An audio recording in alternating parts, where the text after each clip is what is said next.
የምስራች ሰብስቤ ይባላለሁ። የካ ክፍለ ከተማ ወረዳ 7 ፋይናንስ ጽህፈት ቤት ውስጥ የግዢ ቡድን መሪ ነኝ። ዛርጓ መለሰ እባላለሁ። የጽዳትና ውበት አስተዳደር ጽህፈት ቤት ሰራተኛ ነኝ። ስሜ ሌንጫ ሙማ እባላለሁኝ። በየካ ክፍለ ከተማ ወረዳ አስተዳደር የፐብሊክ ሰርቪስ የሰው ሀብት አስተዳደር ቡድን መሪ ነኝ። ስሜ ፍሬዋለኝ ይባላለሁኝ። የሴቶች ህጻናትና ማህበራዊ ጉዳይ የማህበራዊ ሴፍቲ ኑሮ መሻሻያ ቡድን መሪ ነኝ። እሺ አመሰግናለሁ። ስሜ ታደሰ ጌታቸው ይባላል። የስራ ድርሼ የሲቪል ምዝገባና ነዋሪዎች አገልግሎት ቡድን መሪ ነኝ። ጌታነህ እባላለሁ። የስራ ድርሻዬ ፐብሊክ ሰርቪስ ጽህፈት ቤት የሰው ሀብት ሰራተኛ ነኝ። ሮዛ ካሳ እባላለሁ። ከወረዳ 7 ህብረተሰብ ተሳትፎና በጎ ፍቃድ ማስተባበሪያ ጽህፈት ቤት የበጎ ፍቃድ የስራ ሂደት ነኝ። ያው ካፌው የነበረበት ሁኔታ ስንጀምር ካፌው የነበረበት ሁኔታ ያው ሁላችንም የምናውቀው ነው። ለሰራተኛ ምቹ ያልሆነና በጣም የወረደ የነበረበት ሁኔታ ነው። ከዚህ በፊት የተለያዩ በጨረታም ሆነ በሰራተኛ ማህበር ተይዞ የነበረበት ሁኔታ አለ። ያም ሆኖ ግን ለሰራተኛ ምቹ አልነበረም፣ የአቅርቦት ችግርም ነበረ። አሁን ግን በሰራተኛው ተነሳሽነትና በአስተባባሪዎችና በካቢኔዎቹ ተነሳሽነት አማካኝነት እንደ አዲስ እንዲገነባ ለሰራተኛ ምቹ በሆነ ሁኔታ እንዲገነባ የተደረገበት ሁኔታ አለ። በፊት የነበረበት የካፌ ሁኔታ በጣም ተጣበን ለመቀመጥ አይመችም፣ ለመስተናገድ አይመችም። ነገሮች ሁላ እዛም ቁጭ ብለን እንድትበላ የሚጋብዙ አይደሉም። የሚቀርቡልንም የምግብ ከጥራታቸው ጀምሮ የተሻሉ አልነበሩም። አሁን ላይ ግን እንደምታዩት በአማረ መልኩ ነው የተገነባው። መጀመሪያ ከነበረው አሁን ላይ ያለው ከእርካታው፣ ካቀማመጡ፣ ካቀራረቡ በጣም የተሻለ መሆኑንና በሁሉ ነገር ጥሩ እርካታና በጣም የሰራተኛው አስተያየት ራሱ ሲሰጥ በፊት ከነበረው አሁን የተሻለ ሁኔታ ላይ እንዳለ ነው ያሳየ ያለው እና ስለሆነት በጣም ደስ የሚል ነው። እኔም እንደ ግሌ ባለው ሁሉ ነገር በጣም ደስተኛ ነኝ ማለት ነው። እሺ ጥሩ ሲግናል ዲክላሬሽን ጋር ተያይዞ ያለው እንደ ወረዳችን ጥሩ ነው ብዬ አስባለሁኝ። የተጀመሩ አንዳንድ ነገሮችም አሉ። ካፌን በተመለከተም ኖርማሊ ከዚህ በፊት ካፌም ነበረን። ካፌዋ ትንሽ ከሰራተኛ ብዛት አንጻር ትንሽ ነበረ። አሁን ግን ትንሽ ሰፋ ተደርጎ ተሰርተዋል። ውስጡ ያሉትም አንዳንድ ነገሮችም ተቀይረዋል። ኢቭን ካፌው ጋር ተያይዞም የሰራተኛ ሱቅም ተከፍቷል። ይሄ ጥሩ ነው ብዬ አስባለሁኝ። የተጀመሩ ጅማሮዎችም አሪፍ ነው። ከነበረን ችግር አንጻር አሪፍ ነው ብለን እናስባለን። አሁን የበፊቷ ያው ፀሐይ ላይ ምግብ ስንበላ ፀሐይ የሚመታበት ግማሹ ወደ ቢሮ ምግቡን ይዞበት የሚሄድበት መንገድ ነበር። የዛሬው ግን የተሰራው ስራ እጅግ በጣም ውብና ማራኪ ለአይንም ሳቢ የሆነ ማንንም ሰው በምሳ ሰዓት ላይ በዋና ስራ አስፈጻሚው በር ላይ ወይም ውጭ ላይ ተቀምጦ የሚመለከት ማንም የለም። ውስጥ ላይ ሁሉም ሰራተኛ ገብቶ የሚበላበት መንገድ አለ። በካፌ ዙሪያ ያው ሰራተኛውን ተጠቃሚ ለማድረግ የተሰሩ ስራዎች ነበሩ። ግን በነዛ ስራዎች ውስጥ ሰራተኛው በአብዛኛው ተጠቃሚ ያልነበረበት ሁኔታ ነው የነበረው። መቆራረጥ ነገሮች ነበሩ፣ የቦታ ጥበትም ነበረ እና እነዛን ችግሮች በሲግናል ዲክላሬሽን ለመፍታት የተሄደበት አግባብ እጅግ በጣም ለሰራተኛው እርካታ የፈጠረና ውጤታማ ስራ ነው ብዬ ማለት ነው የምፈልገው። እኔም እንደ ሶሻል ማህበር ሰብሳቢነቴ ይሄ ችግር ብዙ ጊዜ ያሳስበን የነበረ ችግር ነበረ። ሰፊ የመልካም አስተዳደር ችግር ነበር። ይሄ የሚቆራረጥበት ሁኔታ ሲቆራረጥ ሰራተኛው እየተቸገረ ምግብ ፍለጋ የተለያየ ርቀት ቦታ እየሄደ ብዙ የስራ ሰዓት የሚባክንባቸው ሁኔታዎች ነበሩ እና እነዛን ችግሮች የፈታና መፍትሄ ሰጪ ስራ ነው የተሰራው። በተሰራው ስራ ደግሞ በጣም ደስተኞች ነን። አመሰግናለሁ። አሁን ያለውና የበፊቱን ስናነጻጽር አሁን በፊት የነበረው የካፌ ሁኔታ አንደኛ በጣም ጠባብ ነበረ፣ አይመችም። ከእንደገና ያው አንዳንድ ነገሮችም አሉ። ግን አሁን ላይ ያለው በጣም ሰፊ ነው፣ ሁላችንም መጠቀም ያስችለናል። ከዛም የተሻለ ጥራትና ማራኪ የሆነ አዳራሽ በአጭር ጊዜ ውስጥ ያው ተሰርቶ አይተን እየተጠቀምን ያለነው የተሻለ አቅርቦት እንዲኖር የተሻሉ ድርጅቶችን አወዳድረን ጥሩ አቅርቦት እንዲኖር የተደረገበት ሁኔታ አለ። ሰራተኛውም አሁን በአብዛኛው ደስተኛ ነው። እዚህ አካባቢ ደግሞ ቅርብ የሆነ የሰራተኛ መዝናኛ የምንለው ነገር የለም። ሰራተኛው በአቅሙ የሚጠቀምበት ቦታ የለም።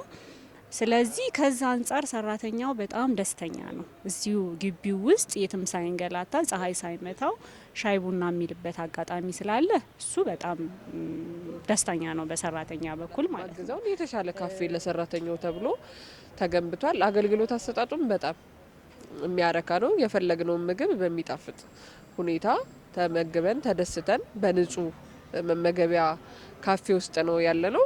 ካፌው ራሱ ደስ ይላል። በቃ ገና ስትገባ ያለው ንጽህና ውበቱ ምናምን ቁጭ ብላ አረፍ ብለ በልተ ተደስተ እንድትወጣ የሚያደርግ ነውና ለንጽጽርም ከባድ ነው ከበፊቱ ጋር ማለት ነውና አሁን ያለው ካፌ በጣም የተሻለና ደረጃውን የጠበቀ ነው። እኛም ደስ ብሎን ነው ከበፊቱ በተሻለ እዚህ አረፍ ብለን መተን ምሳሳታችንን ተገልግለን የምንሄደው። የምግብ አይነቶቹም ጥራታቸውም የተሻለ ነው። በፊት ከነበረው የተሻለ አገልግሎት አይተን በዚህም ሰራተኛው ደስተኛ ነው። ውጪ ሄዶ የሚያባክነውን ጊዜ እዚህ ሴቭ እያደረገ ነውና በአገልግሎት አሰጣጡ ደስተኛ ነን። ጀስት በምንመለከተው መልኩ ካፌው እጅግ በጣም ውብና ሳቢ በመሆኑ የሰራተኛም ደግሞ የሸቀጣ ሸቀጧ ንግድ ሱቋም ያው በፊት የምንሄደው ላይ ነው። የሆነችም ሱቅ ነበረች። ያችም ሱቅ ደግሞ ሳቢና እጅግ በጣም ውብ ባለመሆኗ ያው ድጋሚ በዚችኛው መልክ የተሰራበት መንገድ አለ። በአጭር ጊዜ በጣም ቅልጥፍ ያለና ያማረ ጥራቱን የጠበቀ ካፌ ነው የተሰራው። ከምግብ አቅርቦቱም ጋር ተያይዞ ጥራቱ ደረጃውን የጠበቀ ነው፣ የተሻለ ነው። ዋጋ ይህን ያህል የሚጋነንም ብዙም አይደለም። የተወሰኑ ነገሮች ላይ በፊት ከነበረው የጨመረበት ሁኔታ አለ። ቢኖርም ደግሞ ጥራቱን የጠበቀ ነገር እያገኘን ስለሆነ አለቀ የሚባል ነገር የለም። ካየሁት ነገር ካሁኑ አለቀ የሚባል ነገር ጭራሽ የለም። ሰራተኛው በሚመቸውና በፈለገበት ሰዓት መጥቶ አገልግሎት የሚያገኝበት ሁኔታ። በፊት ውሃም እንደዚህ እጥረት ነበረ። ግቢ ውስጥ ውሃ ይጠፋ ነበረ። ካፌም ውሃ አይኖርም። ሰራተኛው በጣም ይጉላላ ነበር። አሁን ያ ችግር የለም። ለስላሳ ቢፈልግ ውሃ ቢፈልግ አገልግሎቱን በስፋት እያገኘ ያለበት ሁኔታ ነው ያለው። በአጭር ጊዜ ውስጥ ነው ይሄ ከሲግናል ዲክላሬሽን በኋላ የተሰራ ያለው። በርካታ ስራዎች እንደ ወረዳችን ተሰርተዋል። ከዛም ስራዎች አንዱ የካፌ ግንባታ ነው። የካፌው ግንባታ አንደኛ ጠንካራ የሆኑ ኮሚቴዎች፣ አመራሮች፣ ባለሙያዎች፣ ሰራተኞች ሁላችንም ተረባርበን እንደዚህ ያማረና ቆንጆ ካፌ ለመገንባት ተችሏል። ያም በጣም የሚበረታታ ተግባር ነው። በጣም ቆንጆና ማራኪ የሆነ ካፌን የተሰራልን ያው ለሱም እናመሰግናለን። ሌላው ደግሞ ምንድነው ምቹ ሁኔታን የተሻለ ሁኔታ ከመፍጠር አንጻር ከዚህ የተሻለ ነገር እንፈጥራለን ብለን ነው የምናስበው። ምክንያቱም አሁን ያሉት ካቢኔዎቹም ከፍተኛ አመራሮቹም ጥሩ እንትን ስላላቸው ብዬ ስለማስብ ማለት ነው። ስለዚህ የተሻለ ነው ሁኔታ ይፈጠራል ብዬ አስባለሁ ወደፊትም ማለት ነው። ከአቅርቦትም አንጻር ከሰራተኛ ምቹ ሁኔታ ከመፍጠር አንጻር የተሻለ ነገር ይፈጠራል ብዬ አስባለሁ። አንደኛ ኖርማሊ እየቀረበ ያለው ሙሉ ማለት አቅርቦቶች ጥራታቸውን የጠበቁ ናቸው። በማንኛውም አይነት አንድ አይነት ክፍተት እንኳ ቢፈጠር ስርዓትን በጠበቀ ስነ ስርዓት በተሞላ በጥሩ ስነ ምግባር ተጠቃሚነታቸውን እንዲያረጋግጡ ነው የማስተላልፈው መልእክት። ከዚያ ውጪ ደግሞ ቤቱ የራሳችን ነው፣ የግላችን ነው።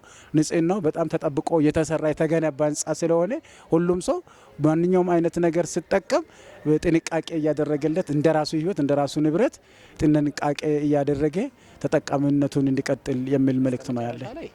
ካፌው የኔነት ሊሰማን ይገባል። ሁላችንም አንድ ሰው አገልግሎቱን መጥቶ ገብቶ በሚስተናገድበት ሰዓት ላይ ሊያደርግ የሚገባው እጅግ በጣም ስርዓቱን ጠብቆ የመጡ ወንበሮች ቢያንስ ወደ 50 ወር 55 ወንበሮች በስፖንሰር ነው የተገዙት። እነዚህ ወንበሮች እጅግ በጣም ጥንቃቄ ይፈልጋሉ። ያስረከብነው አካል ነገ የሚሰራበት መንገድ ስላለ ያንን ነገር ደግሞ ማስተካከል ያለበትን ነገር ማስተካከል አለበት የሚል ነገር አለ። የራሳችን ንብረት ለሆነ ያንን በአግባቡ መጠቀም ያስፈልጋል። አሁን እንዳልከው የቀለሞቹም አንዳንድ ነገሮች እንዳይሆኑ ስፔሻሊ ወንበሮቹ፣ ጠረጴዛዎቹ አላቂ እቃዎች ስለሆኑ እነሱ ላይ ለረጅም ጊዜ እንዲያገለግሉ ከማድረግ አንጻር በአግባቡ መጠቀም ያስፈልጋል። እያንዳንዱን ኃላፊነት ተሰምቶን የራሳችን የሰራ ነው ስለሆነ በዛ መንገድ ብንጠቀም ያው መልካም ነው ላለሁ። ቃል በገቡት መሰረት ቃላቸውን ወደ ተግባር ለመቀየር ሰፊ ርብርብ ያደረገውን የወረዳውን አስተዳደር ማመስገን እፈልጋለሁ። በቀጣይ የራሴ ስራ ነው ብሎ በባለቤትነት ሰራተኛው በኮሚቴ ደረጃ የገቡ ሰራተኞች ቀን ከሌሊት ቅዳሜ እሁድ ሳይሉ ይህ ስራ ፍጻሜ እንዲያገኝ በጣም ርብርብ አድርገዋል። ያላቸውን ሙያ ሁሉ አውጥተው ተጠቅመው የተሻለ ነገር እንዲሰራ ያደረጉትን ጥረት አደንቃለሁ። ለእነሱም ምስጋና ማቅረብ ፈልጋለሁ። መጠን ያው ፐብሊክ ሰርቪስ ሲባል ለሰራተኛ ተጠቃሚነት የቆመ መብቱን ጥቅሙን የሚያስከብርለት ተቋም ነውና ከዚህ ጋር አያይዞ በዋናነት ከአሁን ቀደም ሲታሰብ የቆየ ለብዙ ጊዜ ነው ሲታሰብ የቆየው። ግን አሁን እንደ አጋጣሚ አሁን ላይ ያሉት ስራ አስፈጻሚያችን አቶ ጥሩ አለም ባላቸው ጥሩ ተነሳሽነት ይሄንን ከማስተግበር ጋር አንጻር ከጎን በመቆም ልዩ በቅርበት በማስተባበር ስራው እንዲሰራ ከፍተኛ አስተዋጽኦ ያበረከቱ ስለሆነ ዋና ስራ አስፈጻሚያችን ከምንም በላይ ላመሰግን ይወዳለሁ። በመቀጠል ይህንን ያስተባበሩ ኮሚቴዎች በልዩ መሰጠት ስለ እውነት ከሆነ ጊዜያቸውንም የስራ ሰዓታቸው ውጪ ቅዳሜና እሁድ ራሱ ሁሉ ጭምር ገብተው እያስተባበሩ እያሰሩ በአጭር ጊዜ ውስጥ አልቆ ወደ ስራ እንዲገባ ያደረጉ ስለሆኑ እነሱንም ማመስገን ይፈልጋለሁ። ለኮሚቴዎቹ ግን እጅግ በጣም ትልቅ ክብር እና ምስጋና አለኝ። ምክንያቱም ስራቸውን ጥለው እንደ ቡድን መሪ የቡድን መሪ ስራው ከባድ ነው፣ ሁሉም የሚታወቅ ነገር ስለሆነ ፊርማ ያስፈልገዋል። ፊርማውን ጥሎ እየተሯሯጠ መስዋዕትነት እያደረገ እየፈረመበት ያለበት መንገድ ነበረ። ሶ ኮሚቴውን አመሰግነዋለሁ። ሲቀጥል ከእንደገና ደግሞ አመራሩንም በዚሁ አንግል ከኛ ጋር ተመደቡ የሚሰሩ አመራሮች ነበሩ። እነሱን ብቻ ሳይሆን ሙሉ አመራሩ ከጎናችን ነበር የሚል እንድምታ አለ። እጅግ በጣም ውብና ማራኪ አድርገን ወረዳችንን አዘምነ ነው ለሌላ ተሞክሮ የሚሆንበትን መንገድ የምናመቻችበት ጊዜ ቅርብ ነው የሚል ነገር አለ። የኛ እንደ ወረዳችን በጣም ብዙ ባለሀብቶች አሉ። እንደኛ ጽህፈት ቤትም በርካታ የኢኒሼቲቭ ስራዎችን የምንሰራበት ጽህፈት ቤት ነው። ከማዕድ ማጋራት፣ ቤት እድሳት አንድ ላይ ባለሀብቱን በጎ ፈቃደኞችን በማሰባሰብ የምንሰራው ተግባር ነው። ከዛም አንጻር ባለሀብቱንም በጣም ላመሰግን ወዳለሁ። እኛ ጽህፈት ቤትም ከእንደገና ለካፌውም ግንባታ ያደረገው አስተዋጽኦ ከፍተኛ ነው። እንደ ወረዳ 7 ያሉ ባለሀብቶች፣ የንግድ ተቋማት፣ የተለያዩ ተቋማቶች ርብርብ ያደረጉበት ነው እና ኮሚቴውም በጣም ጠንካራ ኮሚቴ ነው። እኔ በጉልበታቸው ሁሉ ድንጋይ ሲያወርዱ፣ ብሎኬት ሲያወርዱ፣ ሲሚንቶ ሲያወርዱ የተመለከትኩባቸው ሁኔታዎችም አሉ። እኛም ጭምር እየሄድን ያገዝንበት ሁኔታ አለና ኮሚቴውም እነሱንም ላመሰግነው ወዳለው። ከእንደገና ደግሞ አስተዳደሩም በጣም ይዞት የመጣው ጠንካራ ዋና ስራ አስፈጻሚ ያለበት፣ ጠንካራ አመራር ያለበት፣ ጠንካራ ሰራተኛ ያለበት ስለሆነ በአጭር ጊዜ ውስጥ እንደዚህ አይነት ጥሩ ውጤት በጣም ጥሩ በሚባል ሁኔታ ግንባታውን ለመጨረስና ወደ ጥቅም ወደ አገልግሎት ለመግባት ችለናል። ያንን ሁሉንም አንድ ላይ በመስራታቸው ከፍተኛ የሆነ ውጤት ማስመዝገብ ችለናል ማለት ነው።